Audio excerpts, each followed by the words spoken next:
Respeitável público, eu sou o Festivaldo, o mestre de cerimônia do Festival de Teatro para Crianças de Pernambuco. Olha só o que eu trouxe para anunciar para vocês, o 8º Colóquio de Teatro para a Infância e Juventude de Pernambuco, com muitas oficinas e palestras 100% gratuitas e online pelo YouTube e Instagram da Metron Produções. Eu vou fazer todos, hein?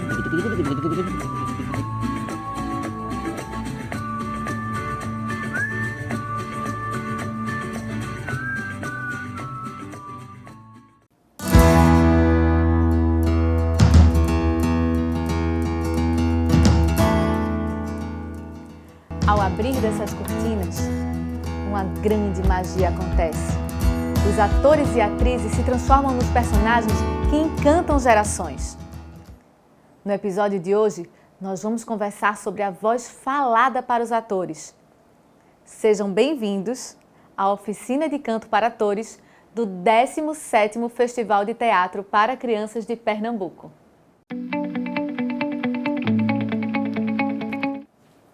Olá! Eu sou Isabela de Holanda e estou aqui para conversar hoje com vocês sobre a voz falada no teatro. Nem todo ator é cantor, mas é muito bom quando as duas coisas andam juntas. Nos episódios anteriores, nós falamos muito sobre a voz cantada no teatro. E hoje a gente quer conversar um pouquinho mais sobre como usar melhor esse nosso aparelho fonador, essa nossa voz, para construir os personagens, para atuar e encantar as plateias.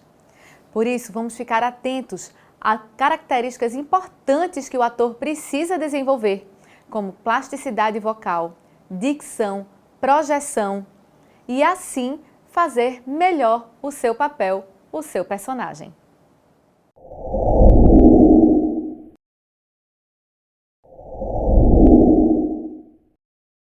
Quando a gente fala de projeção, quer dizer exatamente isso. Como a gente projeta a nossa voz para que o som chegue na última pessoa da plateia. Uma dica bem interessante é usar o tom mais agudo da sua voz, se o seu personagem permite. Os sons mais agudos conseguem chegar mais distante e atingir mais pessoas de uma forma mais simples, sem esforço. Não é uma boa dica? Experimenta fazer isso. Falar um pouco mais grave e pedir para alguém ficar bem distante. E depois falar a mesma coisa num tom um pouco mais agudo. Eu vou mostrar para vocês um exemplo. O rato roeu a roupa do rei de Roma. O rato roeu a roupa do rei de Roma. Fiz a mesma frase. Da primeira vez um pouco mais grave, da segunda vez um pouco mais agudo. E agora eu quero que você faça junto comigo, certo? Um tom mais grosso primeiro e depois um tom mais fino. Sem mudar nada, sem fazer esforço, sem botar mais ar ou apertar a garganta. Tenta perceber o que acontece. O rato roeu a roupa do rei de Roma. Agora mais fino. O rato roeu a roupa do rei de Roma. O som agudo se espalha e chega mais distante, mais rápido, e as pessoas conseguem te ouvir melhor.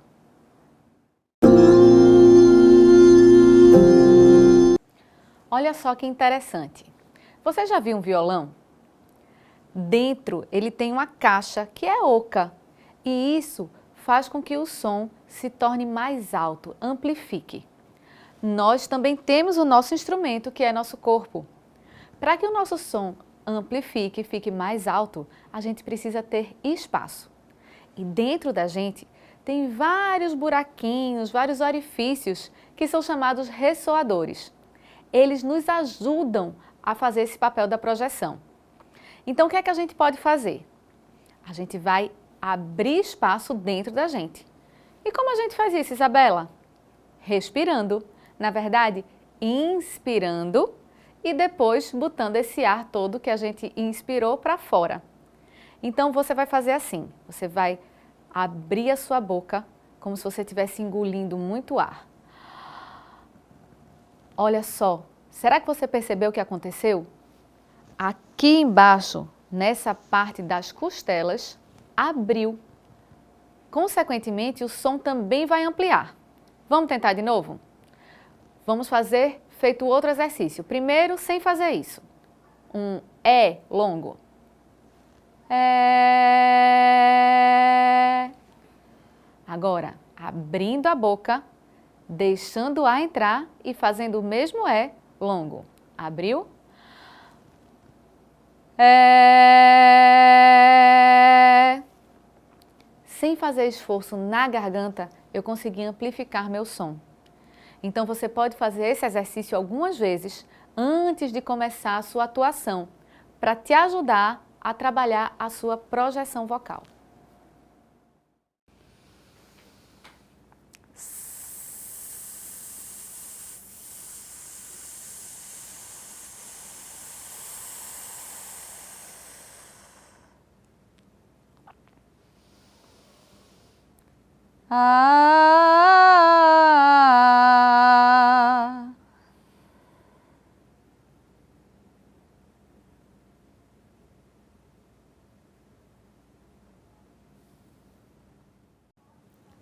Será que você conseguiu perceber o que aconteceu aqui?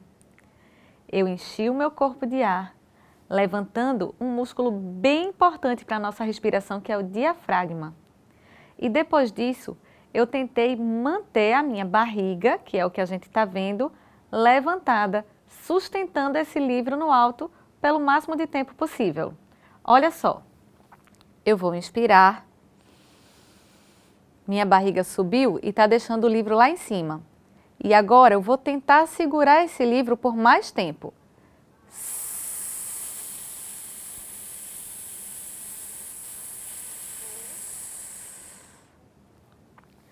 Só que como eu estou soltando o ar, a tendência da nossa musculatura é ir abaixando.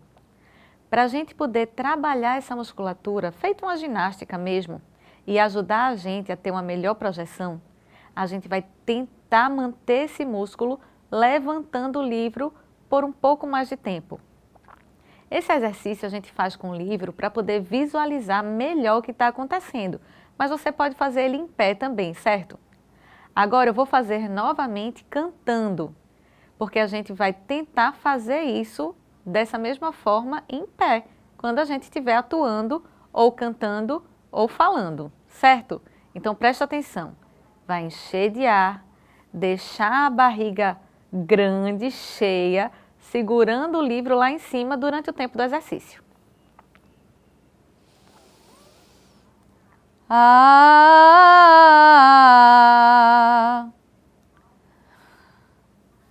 Você vai perceber que alguns outros músculos tentam se mexer para te ajudar a sustentar. E é importante que toda essa musculatura seja trabalhada, certo? Assim a gente tem um melhor condicionamento vocal. Falar de dicção é expressar de uma forma bem clara tudo o que você quer falar. Então, para isso é bem importante o exagero. Normalmente, a maioria das pessoas não está acostumada a usar a musculatura facial para falar bem explicadinho cada fonema da palavra ou da frase. Para isso, a gente precisa trabalhar um pouco. Então, uma boa dica é treinar com o espelho. Se olha no espelho e percebe se você consegue fazer os fonemas todos do alfabeto. Você pode falar a letra, mas você pode também fazer só o som delas e olhar nos seus lábios como é que está para quem está assistindo. Observe o que acontece quando a gente não mexe muito os lábios. Pode ser que vocês estejam até me entendendo, mas quando eu consigo movimentá-los de uma forma melhor, mais ampla, mais exagerada, a comunicação fica mais clara. As vogais são um bom exemplo disso. Nós podemos falar todas elas sem quase mexer o lábio. Olha só. A, E, I, O, U. Quando a gente está numa conversa informal, não tem muito problema. Geralmente, nós conseguimos nos fazer entender. Mas quando estamos no palco Isso faz uma diferença gigante para a plateia. Então, comece a treinar essas vogais bem expressivas, com uma abertura muito grande da boca. Por exemplo, A, E, I, O, U. Assim, sua comunicação vai ser mais clara e a mensagem do seu personagem vai ser melhor transmitida.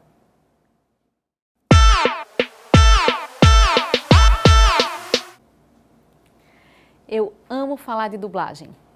Dublagem é quando a gente tem uma voz gravada do personagem. Isso pode acontecer de várias formas. Pode acontecer no teatro, acontece sempre nos desenhos animados. E quando a gente vê filmes de outros países, mas a gente escuta na nossa língua materna. Isso é dublagem. E aí dá pra gente trabalhar a dublagem? Dá sim, de várias formas. Tanto você como ator, sendo dublado, pois muitas vezes em teatro as trilhas são todas gravadas, inclusive as falas dos personagens. E aí você precisa ter o cuidado de ter uma boa dicção para que as pessoas entendam que o que está sendo gravado está sendo falado por você naquela hora, mesmo que não seja a sua voz, certo? Também, quando temos num filme, num desenho animado ou num teatro de bonecos, vários personagens e o ator tem que criar formas diferentes de falar, vozes diferentes para caracterizar cada personagem.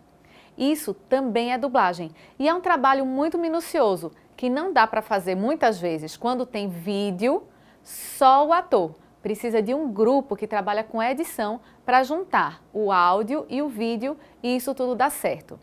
Quando o ator está trabalhando com fantoches, ele tem que se virar e conseguir fazer a voz do personagem junto com a manipulação do boneco. Esse é outro ponto que tem que ser bem trabalhado, porque exige, além da voz, a parte física do ator.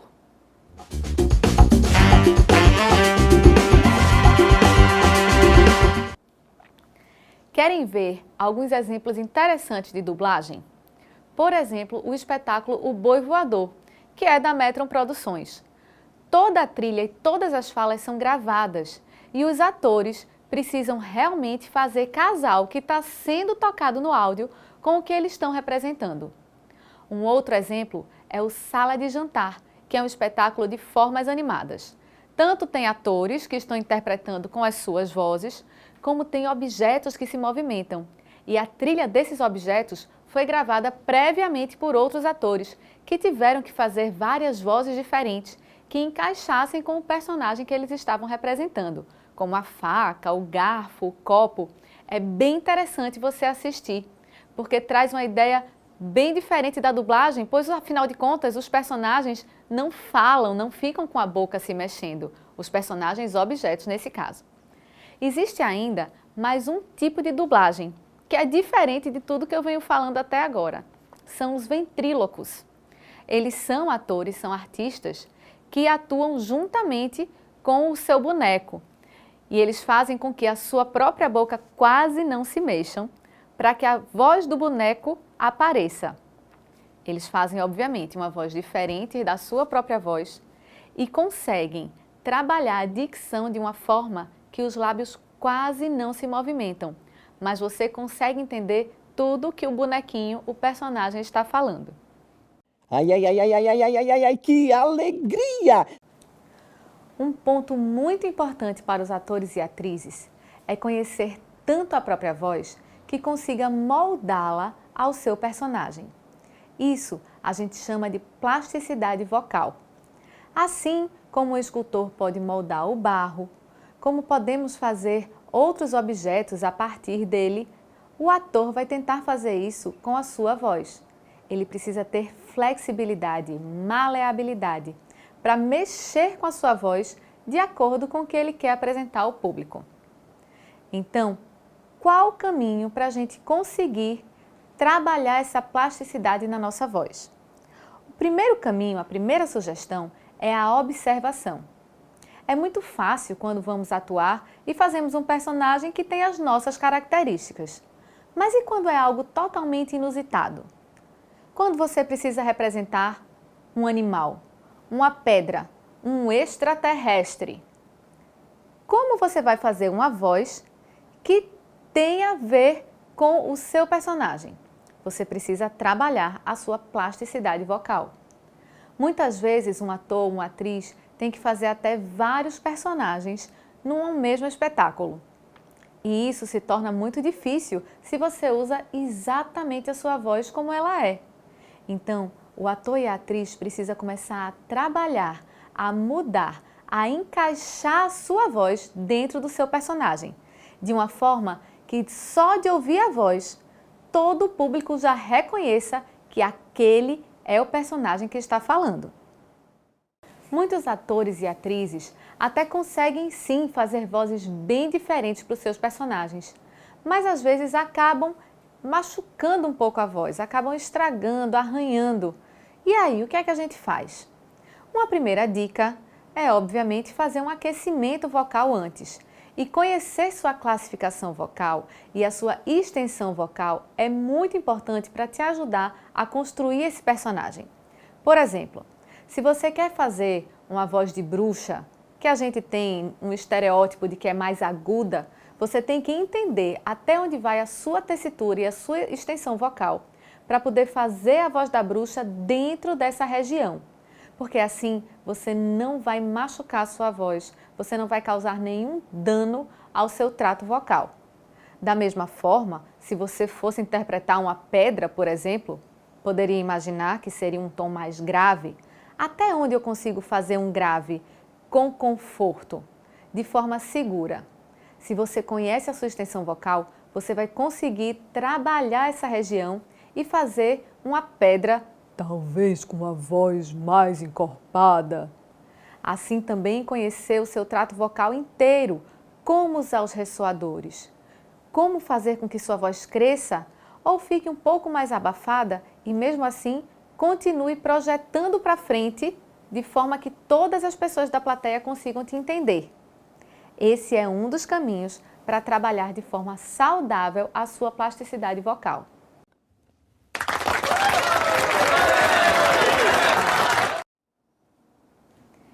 É isso! Espero que a aula de hoje tenha lhe ajudado a construir melhor a sua voz, a você conhecer mais o instrumento que você vai usar como ator, como atriz, para encantar o público. E se você gostou, continua nos acompanhando aqui no canal do YouTube, Instagram e Facebook da Metron Produções. Dá o seu like, o seu joinha, compartilha com os amigos e até o próximo episódio!